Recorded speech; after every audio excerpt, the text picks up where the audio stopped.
crispy. And welcome back to another episode of Figures in Action. And today is May 24th. I actually looked at the date before I started recording this time. It is May 24th. It is here we have another dial completed, and let's go over this real quick. So, first and foremost, this dial is made to fit a Detolf. So I forgot what those measurements were. I think it's 14 inches across. It's been like 15 inches tall and something like 10 or 11 inches deep or something like that. I've pretty much been using the same measurements for Detolf dials now since I've been making them. So I'll put in the description down below the specifics of this dial. But so basically a few months ago, I don't know if you guys remember, I had the Rubble Pack. I made 5 Rubble Packs.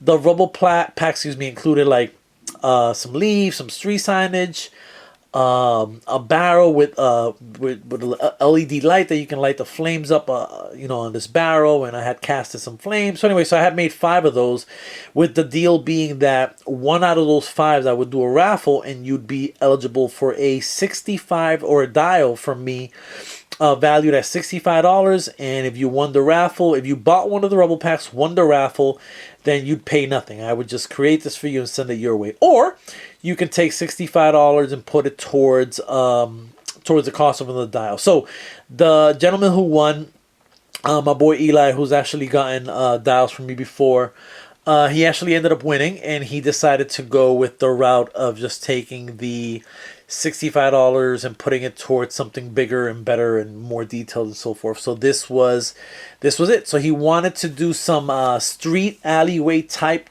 dial. He wanted to be for the Detolf, and I had a whole bunch of other, I shouldn't even say that, but just because life is the way it is, I wasn't able to get on it right away. So got on it about a week ago maybe, and so I am done today.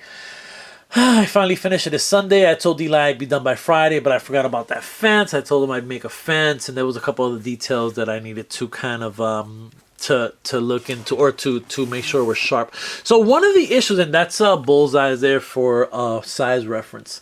So let me take him off. One of the issues, not issues, but one of the deals, anytime you're making a Detolf dial, remember, this is a Detolf. So a Detolf has, it's glass. So you can see it from this angle, you can see it from that angle, you can see it from that angle. If it's against the back of a wall, you can't really see it from that angle. If it's on a second level, you can see the top of it. So with that in mind, I had to make sure, when I've done dials before for Detolf, I have to make sure that I keep that in mind. So in particular, for this case, or for any time I'm working on Detolf, I have to do one of the walls double-sided. If I do 2 walls, they both have to be double-sided, because again, this is glass. So if I just paint this black, it just doesn't look that good to me. Like I guess I can just paint this solid black, but I don't know, man. As a Detolf dial, I think you should see, at the very least, the front and the sides. The fence is easy enough because you can set it up where it works on either side.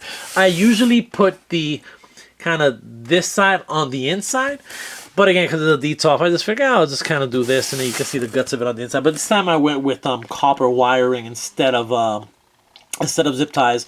Copper wires look better, but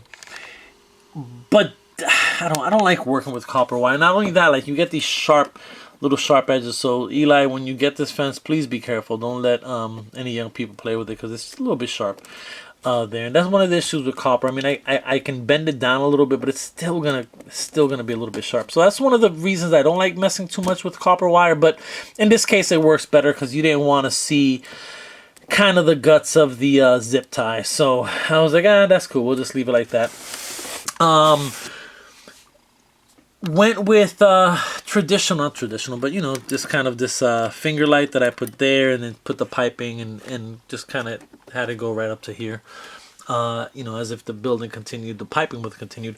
This piece is actually a piece I got from Home Depot. Every time I use this piece, like, a bunch of people are like, yo, dude, did you 3D print that? Nah, man. You go to Home Depot, plumbing section, I believe it's a plumbing section, and you buy that, and it's just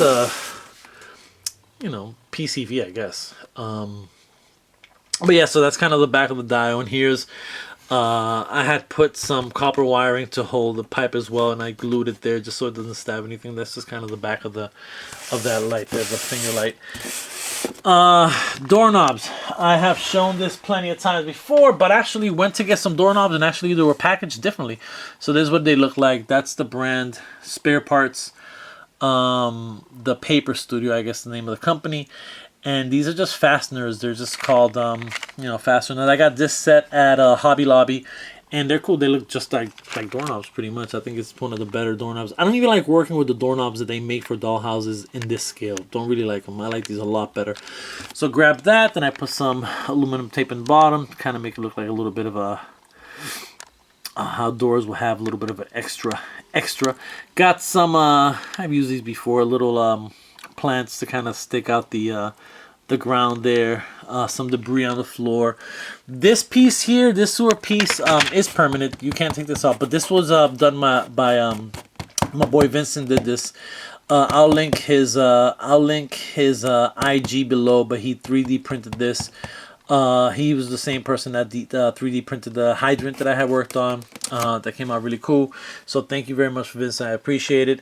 I'm sending this to Eli with, he's from Wisconsin, I think, and I'm sending it with the Boston flavor, with the Boston, the word Boston there on it. And, I'm from Boston, so I was like, it's going to be like a Boston-inspired type dial.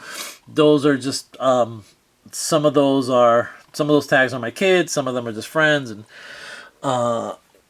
yeah, man. So this is, for this, I've used this before.